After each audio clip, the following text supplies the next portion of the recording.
बाहेर कडाक्याची थंडी पडलेली असताना सकाळी सकाळी नाश्त्याला गरमागरम मऊ स्पंजी असे डोसे आणि त्यासोबत क्रीमी अशी चटकदार ओल्या नारळाची चटणी मिळाली तर किती भन्नाट आयडिया आहे ना.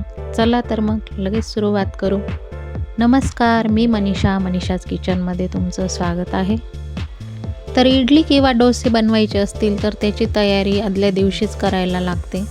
तर इथे मी तांदूळ घेतलेले आहेत, हे रेशनचे तांदूळ आहेत. तर 4 वाट्या मी इथे रेशनचे तांदूळ घेतलेले आहेत. तर 4 वाटी तांदूळ, ज्या वाटीने मी तांदूळ मोजले होते त्याच वाटीने मी इथे डाळ मोजून घेते. तर 4 वाटी तांदळासाठी मी इथे 1.5 वाटी उडदाची डाळ घेतलेली आहे. तर आता मी हे दोघं पण साहित्य एकत्रच भिजत घालणार आहे, म्हणजे मग भांड्यांचा पसाराही होत नाही आणि भिजतातही व्यवस्थित. तर डाळ आणि तांदूळ मी मोजून घेते आणि ह्याच भांड्यामध्ये भिजत पण घालणार आहे. तर आता हे डाळ तांदूळ मी 4 ते 5 वेळा स्वच्छ पाण्याने धुवून घेते, कारण रेशनच्या तांदळाला बरीच घाण धूळ असते, त्याच्यामुळे ते 3-4 वेळा धुवायलाच लागतात. तर डाळ तांदूळ माझे धुवून झालेले आहे. आता हे पातेलं गच्च भरेल इतकं पाणी मी त्याच्यात टाकणार आहे, कारण डाळीला पाणी जास्त लागतं भिजायला, म्हणून हे पातेलं मी पूर्ण भरून देणार आहे.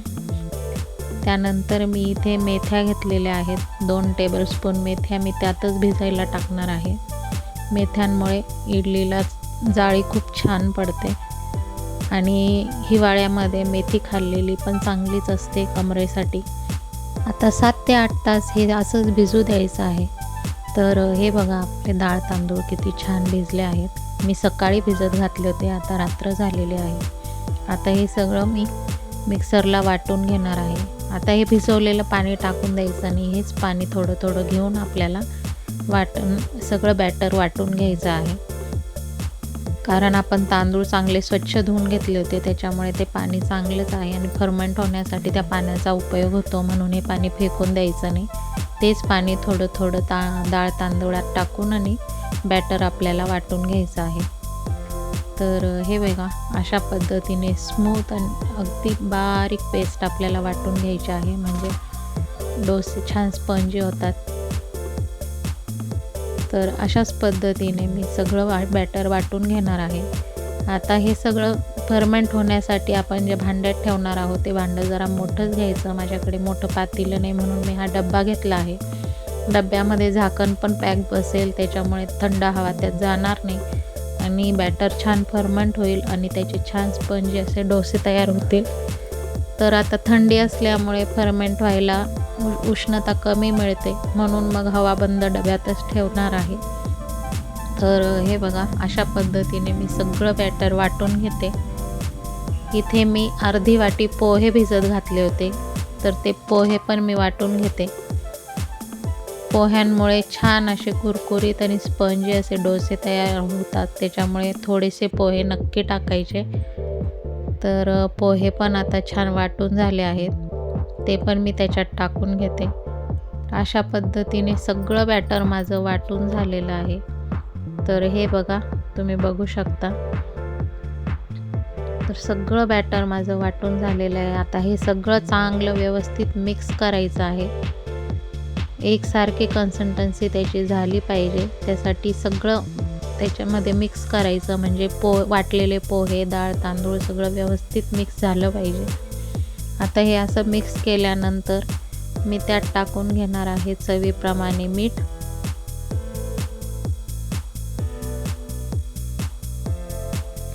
मीठ टाकल्यानंतर हे चांगलं मिक्स करायचं आहे, वर खाली करून, आणि मीठ पूर्ण पिठाला लागलं पाहिजे असं.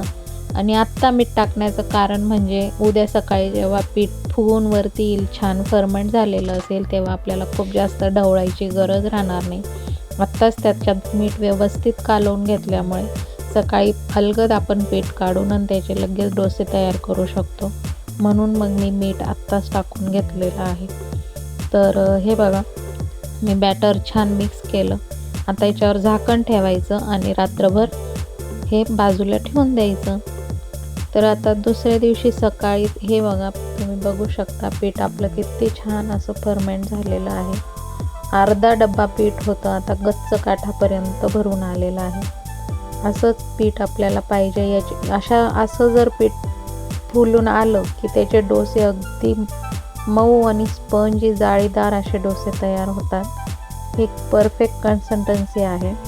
आता आपल्याला या सगळ्या पिठाचे डोसे नाही बनवायचे. आपल्याला थोडं त्याच्यामुळे आपल्याला जेवढं लागतं तेवढं पीठ आपण काढून घेणार आहोत एका भांड्यात आणि बाकीचं पीठ तसंच ठेवणार आहोत. हे पीठ तुम्ही फ्रीजमध्ये ठेवून 2-3 दिवस पण वापरू शकता.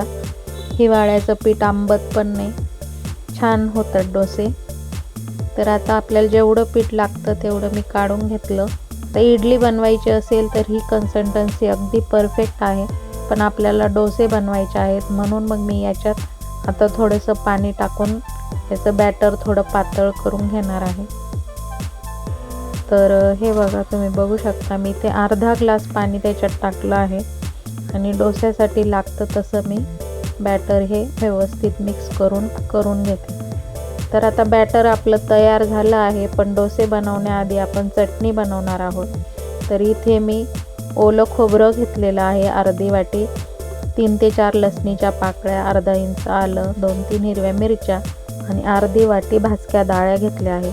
हे सगळं मिक्सरच्या भांड्यात घ्यायचं. त्यानंतर त्यात टाकलं चवीप्रमाणे मीठ आणि आता हे चांगलं मिक्सरला भरड वाटून घ्यायचे आहे. तर हे बघा, तुम्ही बघू शकता. आता याच्यामध्ये आपल्याला चटणी कितपत पातळ पाहिजे किंवा कितपत घट्ट पाहिजे त्यानुसार पाणी टाकायचं आणि याची बारीक अशी पेस्ट आपल्याला वाटून घ्यायची आहे. तर हे बघा, चटणी माझी वाटून झाली. अगदी स्मूथ आणि क्रीमी अशी ही चटणी तयार होते. चवीला तर खूप छान लागते. आता याची चव अजून वाढवण्यासाठी आपण त्यात फोडणी टाकणार आहोत. तर इथे मी एका कढल्यामध्ये तेल गरम करून घेतलेलं आहे. तर 2 टेबलस्पून तेल मी कढल्यामध्ये चांगलं कडकडीत गरम करून घेतलं आहे. याच्यात मी टाकणार आहे अर्धा चमचा मोहरी आणि अर्धा चमचा जिरं आणि ही फोडणी अशीच गरम असेपर्यंतच आपल्याला चटणीवर टाकून घ्यायची आहे. तर हे बघा, तुम्ही बघू शकता. ही चटणी चवीला अतिशय भन्नाट लागते. तर तुम्ही ही चटणी नक्की करून बघा. तर चटणी आपली तयार झालेली आहे. मी गॅसवर तवा पण गरम होण्यासाठी ठेवलेला आहे.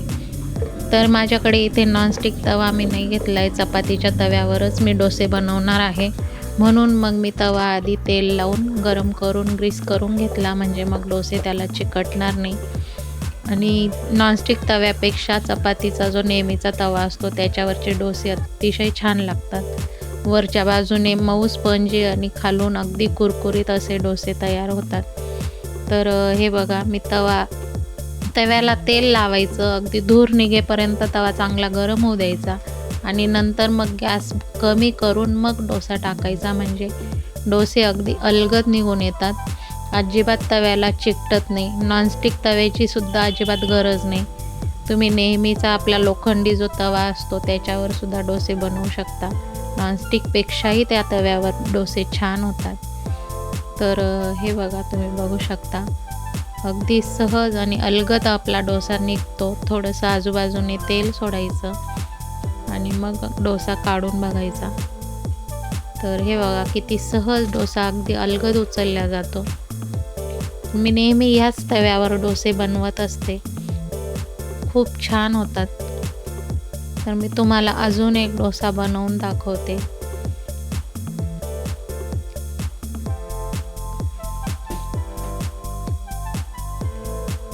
तर बॅटर आपलं छान फर्मंट झाल्यामुळे पीठ टाकल्या अगदी लगेच डोसा असा चटचट जाळी पडते आणि अगदी मऊ आणि स्पंजी असे हे डोसे तयार होतात. तर अगदी मी सांगितलेल्या पद्धतीने तुम्ही पीठ तयार करा. अगदी परफेक्ट पीठ तयार होईल आणि परफेक्ट डोसे तयार होतील. तर अशाच पद्धतीने मी सगळे डोसे बनवून घेते. तर डोसे आपले आता बनवून तयार झालेले आहेत.